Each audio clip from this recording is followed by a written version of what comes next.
በሳውዲ አረቢያ የሚኖሩ አንዲት ሴት በቤታቸው የፈጸሙት እጅግ አስገራሚና የሳውዲ ዜጎችን ያስደነገጠው ክስተት ከሳውዲ አረቢያ እስከ ሶሪያ ድረስ ተአምራዊ ክስተት እየተሰማ ይገኛል።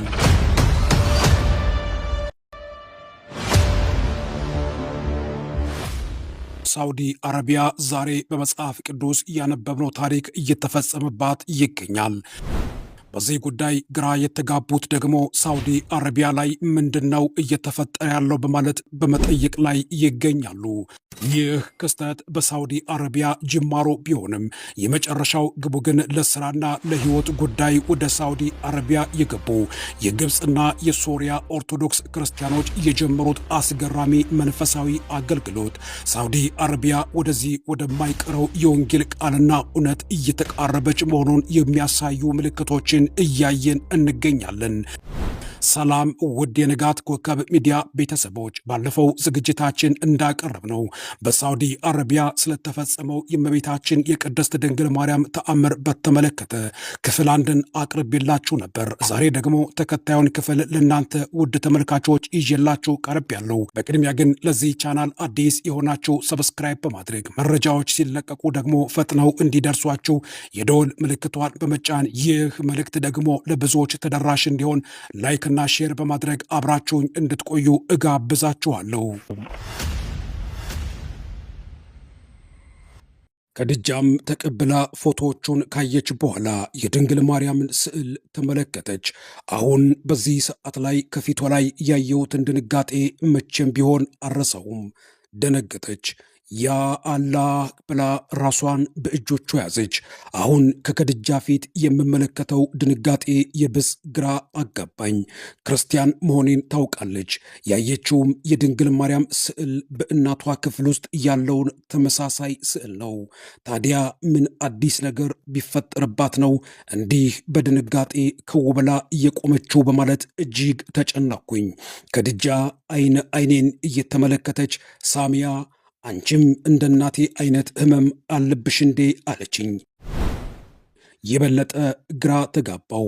ከቦርሳዬ በወደቀው የድንግል ማርያም ስዕል አማካኝነት እንቆቅልሽ የሆነብኝን ጥያቄ ለማወቅ ጥሩ ድል ይፈጥርልኛል ያልኩት አጋጣሚ ሌላ ዝብርቅርቅ ያለ አስጨናቂ ነገሮችን እያመጣብኝ መሰለኝ። እየሆነ ያለው ነገርና ከድጃ የምትጠይቀኝ ጥያቄ ምንም ሊገባኝ ስላልቻለ በአግራሞት እመለከታት ይዣለሁ። ሳሚያ ነይ ንገሪኝ ብላ ወደ ምኝታ ክፍሏ ይዛኝ ገባች። እስኪ ንገሪኝ፣ ህመምሽ እንዴት ነው? የሚያደርግሽስ ምንድን ነው? ይህን ስዕል መያዝ ከጀመርሽ ስንት ዓመት ሆነሽ? ምን ለውጥ አገኘሽበት? ብላ ምንም ሊገባኝ ያልቻለውን የጥያቄ መዓት አዥጎደጎደችብኝ። ምን እንደምልና እንደምናገር ግራ ተጋብቼ ቁሜያለሁ። ልክ እንደ እብድ ገመድ በጥሶ እንዳመለጠ የአእምሮ ታማሚ እያየችኝ መሰለኝ።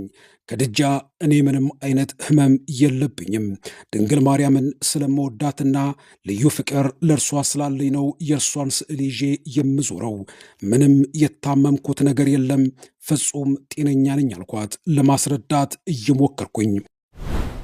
ከድጃ አሁንም ልታምነኝ የቻለች ባለመሆኗ እየዋሸሽኝ ነው ሳሚያ፣ እኔ ካንቺ ችግርና ህመም የተነሳ መማር እንዲሁም ማወቅ ስለምፈልግ ነው እየጠየቅኩሽ ያለሁት።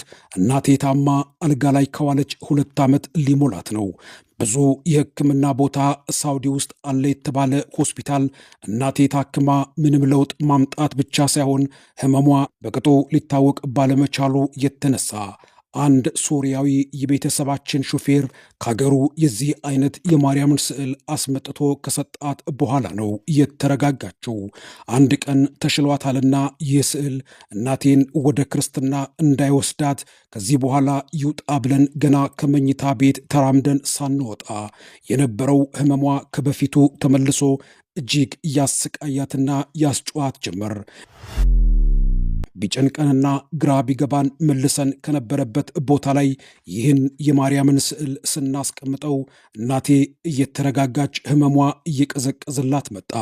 እናቴ ያለዚህ ስዕል ሰላምና ጤና የላትም። ይህ ስዕል ከአጠገቧ እንዲለያትም አትፈልግም። ስዕሉን ያመጣልን የቤተሰባችን ሹፌር የነበረው ሶርያዊውም እንዳንቺ ክርስቲያን ነበረ። ሌላ መፍትሄ እንዲያመጣልንና የዚህ ነገር መጨረሻው ምንድን ነው በማለት ለመጠየቅ ፈልገነው ነበር።